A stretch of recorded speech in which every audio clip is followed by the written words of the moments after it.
UFC में 10 साल पहले हुई फाइट अब दोबारा से होने जा रही है, जहां पर मैक्स होलोवे और चार्ल्स ओलिवेरा बीएमएफ टाइटल के लिए फाइट करेंगे। ये फाइट कब होगी? इसके अलावा लियोन एडवर्ड और जेडीएम की फाइट भी फिक्स हो गई है 22 मार्च को। यहां पर आज के इस वीडियो में एक नहीं, 5 नहीं, 10 नहीं, पूरी 11 न्यूज होंगी और अपडेट होंगी, जिनको सुनकर आपको मजा आ जाएगा। मेहराब डवालिशविली ने पिक्चर शेयर कर दी है, जिसको देखकर हम सभी हैरान हो जाएंगे कि यार, अगर ये फाइटर इंजरी से जूझकर फाइट कर सकता है तो अरमान सारूकियान अगर 5 बर्गर कम पेलते तो क्या वो अपना वेट बनाकर फाइट नहीं कर सकते थे? बहुत सारी न्यूज आज की इस वीडियो के अंदर मैं अपने भाइयों को देने वाला हूं। तो अगर आप हिंदी के अंदर यूएफसी और कॉम्बैट स्पोर्ट्स का कंटेंट सबसे पहले देखना पसंद करोगे तो जल्दी से चैनल को सब्सक्राइब करके वीडियो को लाइक कर दीजिएगा। तो चलिए बिना किसी देरी के 11 इंपॉर्टेंट अपडेट्स को शुरू करते हैं। पहली अपडेट निकल कर आ रही है मैक्स होलोवे और चार्ल्स ओलिवेरा की फाइट को लेकर। इन दोनों की फाइट बीएमएफ टाइटल के लिए होगी। मैक्स होलोवे इलिया टोपुरिया से पिछली फाइट हार चुके हैं और चार्ल्स ओलिवेरा अपनी पिछली फाइट में अरमान सारूकियान से हार चुके हैं। इन दोनों के बीच में ये जो फाइट है ये रीमैच है। 10 साल पहले 2015 में इनकी फाइट हुई थी फेदरवेट डिवीजन में, जहां पर चार्ल्स ओलिवेरा को एक अजीब सी इंजरी हो गई थी शोल्डर में पहले ही राउंड में, और ये फाइट जीत गए थे मैक्स होलोवे। लेकिन इस टाइम पर चार्ल्स ओलिवेरा ने अपनी सबसे छोटी लड़की को प्रॉमिस कर रखा है कि आपका पापा दोबारा से चैंपियन बनेगा। तो इस्लाम मखाचेव के रहते हुए लाइट वेट चैंपियन वे ना बन पाए, लेकिन यहां पर बीएमएफ चैंपियन बन सकते हैं। लेकिन दूसरी तरफ जिस तरीके से खतरनाक दिख रहे हैं मैक्स होलोवे, वो वापसी कर सकते हैं चार्ल्स ओलिवेरा को नॉकआउट करके। तो ये फाइट इंटरनेशनल फाइट वीक में होगी, जहां पर main event Jon Jones versus Tom Aspinall होगी और उसकी को मेन इवेंट ये वाली फाइट होगी। इस फाइट के अंदर जीतने कौन वाला है, चार्ल्स ओलिवेरा या फिर BMF champion max Holloway? Comment करके बताइएगा। दूसरी अनाउंसमेंट, दूसरी न्यूज है जेडीएम और लियोन एडवर्ड की फाइट से लेकर। यहां पर देखिए, जैक डेला मेडलेना यूएफसी लंदन 22 मार्च को मेन इवेंट में फाइट करेंगे। ये नंबर 1 कंटेंडर की फाइट होगी। देखिए, शफकत रोकमनोव पहले ही बिलाल मोहम्मद के साथ टाइटल फाइट अपनी फिक्स कर चुके हैं।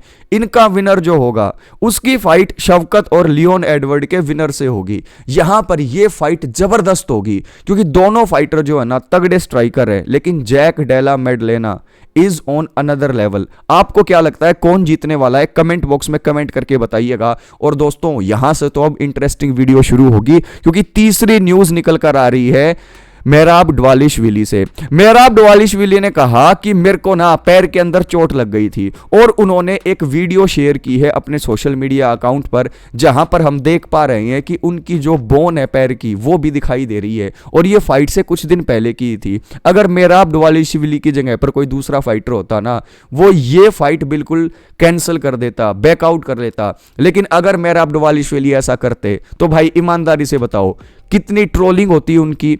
जो उमर के फैंस है वो जीना हराम कर देते मेहराब डवालिशविली का। लेकिन जब मेहराब डवालिशविली ये सुनते हैं कि उमर का तो हाथ टूट गया था, उमर को तो ये था, उमर को तो वो था, तो उन्होंने यहाँ पर ये वीडियो शेयर की, फोटोज दिखाई, और यहाँ पर देखकर लग रहा है कि यार मेहराब डवालिशविली ने जल्दी से इसके टाके मरवाए और वो अपनी तैयारी पर लग गए। लेकिन वो 100% नहीं थे। ही इज द गोट। चौथी न्यूज भी मेहराब डवालिशविली से है। मेहराब डवालिशविली ने बताया कि जब मेरी फाइट यहां पर कैलिफोर्निया में होने वाली थी, तो यहां पर एक रूल है, लॉस एंजलिस के अंदर एक रूल है कि यार जो यहां का कमीशन है वो चेक करता है कि फाइटर 100% फिट है या नहीं। तो एक डॉक्टर आया मेरे पास चेक करने के लिए कि मैं फिट हूं या नहीं। अगर वो उस टाइम पर मेरी ये हालत देख लेता मेरे लेग की, तो इस फाइट को जो है कैंसिल करवा देता। तो यहां पर मैंने उसे बातों में उलझा लिया। उसने बोला अपना राइट लेग दिखाओ, मैंने दिखा दिया। फिर उसके बाद बोला कि दूसरा पैर दिखाओ, इतने में मैंने उसे बातों में उलझाकर वही वाला पैर दोबारा दिखा दिया। तो उसने ध्यान नहीं दिया, उसने कहा गुड, ओके, सब कुछ ठीक है। तो अब देखो मेहराब डवालिशविली कितने समझदार हैं। अपनी फाइट बचाने के लिए इंजर्ड होते हुए भी कितने टैक्टिक्स उन्होंने खेले कि कमीशन के सामने बिल्कुल फिट प्रूव हो जाओ। फिर उसके बाद अपनी इंजरी को मैं अपने आप हैंडल करके इससे आगे पार पा लूंगा। लेकिन अरमान सारूकियान बर्गर पे बर्गर पेल रहे थे इस टाइम पर। वो एक तसला फ्रेंच फ्राइज खा रहे थे यार, 10 किलो फ्रेंच फ्राइज। पांचवी न्यूज जॉन जोन्स से निकल के आ रही है। जॉन जोन्स ने यह कहा कि जब मैंने UFC 309 में नॉकआउट किया स्टिपे मियोचिच को, तो फिर मैंने डोनाल्ड ट्रंप के सामने डांस किया था उनके स्टाइल में। और डोनाल्ड ट्रंप मेरे डांस को देखकर और मेरी विक्ट्री को जब मैंने उनको डेडिकेट किया, इसको देखकर इतने खुश हो गए कि जब वो प्रेसिडेंट इलेक्ट हुए तो उन्होंने मुझे अपनी पार्टी के अंदर इनवाइट किया हुआ था। नल्ले कोबी कोविंगटन की तरह नहीं कि यहां पर आप प्रेसिडेंट को बुला लो और उसके सामने कुत्ते की तरह पिटाई खा लो। मैं रियल चैंपियन था, मैंने डोनाल्ड ट्रंप को बुलाया था और उसके बाद मैंने उसके सामने डांस भी किया और देखिए मैंने वो करके दिखाया जो करना चाहिए था। नल्ले कोबी कोविंगटन की तरह नहीं कि बातें करोड़ों की और दुकान पकौड़ों की। छठी न्यूज अरमान सारूकियान से आ रही है। नीना ड्रामा को लोग टारगेट कर रहे हैं ये कह के कि तुम्हारी वजह से अरमान सारूकियान को इंजरी हो गई है, लेकिन उसके बचाव में अरमान सारूकियान आ गए हैं। उन्होंने कहा कि यार मैं फाइट वीक के अंदर नीना ड्रामा के शो के अंदर तो गया था, वहां पर मैंने कुछ सीक्रेट ट्रिक्स भी दिखाई उनको, वहां पर मैंने फ्लेक्सिबिलिटी भी शो की, लेकिन यार ये तो मेरा रोज का काम था, मुझे उसकी वजह से इंजरी नहीं हुई है। तो नीना ड्रामा को थ्रेट्स मिल रहे थे। अरमान सारूकियान के फैंस कह रहे थे कि तुमने हमारे भाई को बिगाड़ दिया है। मैं सभी फाइट फैंस को कहना चाहता हूं कि इसके अंदर नीना ड्रामा की कोई गलती नहीं है। नीना ड्रामा तो वो छिपकली है जो मच्छरों के पास पहुंच जाती है। यहां पर एक चीज आपको समझनी पड़ेगी, अरमान सारूकियान बर्गर पे बर्गर, पिज्जा पे पिज्जा पेल रहे थे, फ्रेंच फ्राइज भी वो 4-4 5-5 किलो खा रहे थे। और एक चीज मैं आपको बता दूं, जब आप मिडिल वेट का वेट लेकर जाओगे कट करने के लिए 155 तक पहुंचने में तो आप कर सकते हो, लेकिन जब आप लाइट हैवी वेट के वेट में घूमोगे तो 155 पाउंड कैसे कर लोगे। 7वीं न्यूज आ रही है बिलाल मोहम्मद से। बिलाल मोहम्मद ने कहा है कि कमारो उस्मान, तुम्हें अपने घुटनों की कसम, ये मेरे लिए बकवास करना बंद कर दो। तुम चाहते हो कि मैं अपने भाई इस्लाम मखाचव के साथ फाइट कर लूं, मैं तो नहीं करूंगा। हम तो भाई हैं और ट्रेनिंग पार्टनर भी है। जब तुम चैंपियन थे तो तुमने इजराइल अडसानिया के साथ फाइट क्यों ना कर ली?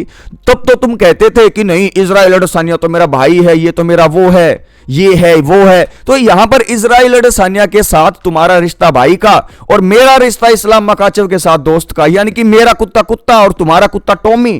तो इस तरीके से जो दोगला व्यवहार कमारू उस्मान अपने पॉडकास्ट के अंदर दिखा रहे हैं, you have to change its name to loss after loss, pound for pound तुम्हें सूट नहीं करता है। तो यहां पर बिलाल मोहम्मद का कहना यह है कि भड़काना छोड़ दो, इस्लाम मखाचेव की और मेरी फाइट नहीं होगी। हेनरी सोहुडो मेहराब डवालिशविली के फैन हो गए हैं। हेनरी सोहुडो खुद हार गए थे मेहराब डवालिशविली से और उनके हिसाब से मेहराब डवालिशविली एक नॉर्मल फाइटर थे, लेकिन जब उनकी फाइट हुई मेहराब डवालिशविली के साथ तो मेहराब डवालिशविली ने उनको उठा उठाकर पटका, ऐसे जैसे कि बोरे को उठाकर जो है ट्रक में लोड किया जाता है ना, वैसे वो उनको उठा उठाकर एक कोने से दूसरे कोने में पटक रहे थे। उसके बाद भी हेनरी सोहुडो को अकल नहीं आई। जब ये फाइट जो थी उमर की और मेहराब डवालिशविली की, तो उन्होंने मेहराब डवालिशविली को पिक नहीं किया, उन्होंने पिक किया था उमर को। लेकिन अब जब मेहराब डवालिशविली ने भूत बना दिया उमर का, तो अब वो कह रहे हैं कि मेहराब डवालिशविली ग्रेटेस्ट ऑफ ऑल टाइम है। अरे भाई तुम्हारे कहने से पहले भी वो ग्रेटेस्ट ऑफ ऑल टाइम थे। और भाई यहां पर हेनरी सोहुडो जो है ना, वो गोल्ड मेडल क्या जीत गए यार, उन्होंने पूरी दुनिया को डंडा दे दिया। आप हबीब के साथ कोई बात कर लो, 5 मिनट अगर कोई हेनरी सोहुडो के साथ बात कर ले तो बीच में वो ये बात जरूर ले आते हैं कि उन्होंने गोल्ड मेडल जीत लिया है। अरे भाई हेनरी सोहुडो, भाई तुमने गोल्ड मेडल जीत लिया है, लेकिन यार हर बात में इस चीज को लाना छोड़ दो भाई। अब मेहराब डवालिशविली के साथ बात करते हुए भी, उनके बारे में बात करते हुए भी उन्होंने कहा कि जब उन्होंने मुझे नीचे गिराया तो मुझे लगा कि एक गोल्ड मेडलिस्ट को उन्होंने गिरा दिया है, लेकिन उमर को नहीं गिरा पाएंगे। अरे भाई इसमें तुम्हारा गोल्ड मेडल कहां से आ गया? भाई हेनरी सोहुडो हाथ पैर जुड़वा लो, लेकिन ये अपने गोल्ड मेडल का जो चोंचला है ना यार, इसको बंद कर दो प्लीज।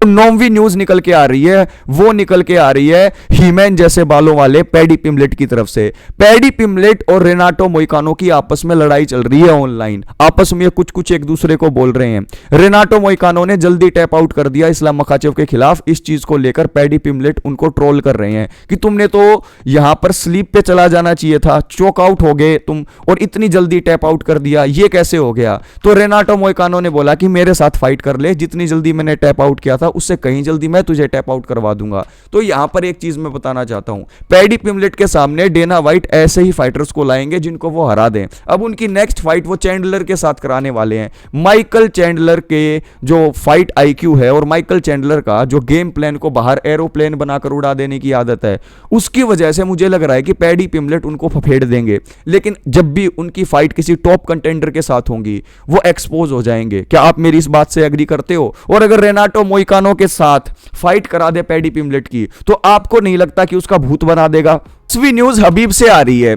जब अनाउंसमेंट हो रहा था उमर की और मेराब की फाइट के रिजल्ट का, तो डेना वाइट बेल्ट पकड़े खड़े हुए थे और वो वेट में थे कि अनाउंसमेंट हो विनर की और मैं उसके वेस्ट के अराउंड बेल्ट को रैप कर दूं। तो इतने में ही जब अनाउंस किया ब्रूस बफर ने एंड स्टिल, तो हबीब को लगा कि यार स्टिल अनडिफीटेड बोलेगा, तो वो बेल्ट को छीनने जा रहे थे। लेकिन जब नेक्स्ट वर्ड बोला still bantamweight champion of the world Merab Dvalishvili, तो हबीब के हाथ ऐसे एकदम से आ गए। ये देखकर बहुत बुरा लगा यार। हबीब काफी एक्साइटेड थे और उन्होंने अपने फाइटर्स को तैयार भी किया था, लेकिन वो उनकी जगह आकर फाइट तो नहीं कर सकते ना। तो भाई उमर इंप्रूव करो, तुम चैंपियन बन सकते हो। आरवी न्यूज हावियर मेंडिस से निकलकर आ रही है। हावियर मेंडिस को मैं बहुत ज्यादा रिस्पेक्ट करता हूं, he is the best coach right now. लेकिन हावियर मेंडिस ने एक ऐसी बात कह दी है कि मुझे उसका रिप्लाई देना पड़ेगा भाइयों। हावियर मेंडिस के हिसाब से उमर ने उनको बताया नहीं कि फाइट के बीच में उनका हाथ टूट गया, वरना वो उनके गेम प्लान को चेंज कर देते और वो मेराब को हरा देते, कोई दिक्कत ही नहीं थी। तो भाई हावियर मेंडिस, आपको ये तो नहीं दिखा कि उसका हाथ टूट गया, चलो, लेकिन ये तो आपको दिख गया था ना कि उमर के फेफड़े जवाब दे गए हैं। तब आपने क्या कर लिया? तब आपने कौन सा एनर्जी कंजर्वेशन की टेक्निक उनको सिखा दी? ये तो बाद की बात है भाई। कहते हैं ना कि मरने के बाद डॉक्टर पैदा हो जाते हैं, तो सीधी सिंपल सी बात है, हारने के बाद एडवाइजर पैदा हो जाते हैं। तो भाई उमर के अंदर जितने भी होल्स हैं गेम में, उनको रिकग्नाइज करो, उनको बेटर वर्जन ऑफ हिमसेल्फ बनाओ और वो चैंपियन बन जाएंगे। लेकिन ऐसे डिल्यूजनल चीजें कहने का कोई भी फायदा नहीं है। ये सब बातें कहकर मेराब दवालिश्विली की विन को हल्का किया जा रहा है, जबकि वो खुद इंजर्ड थे।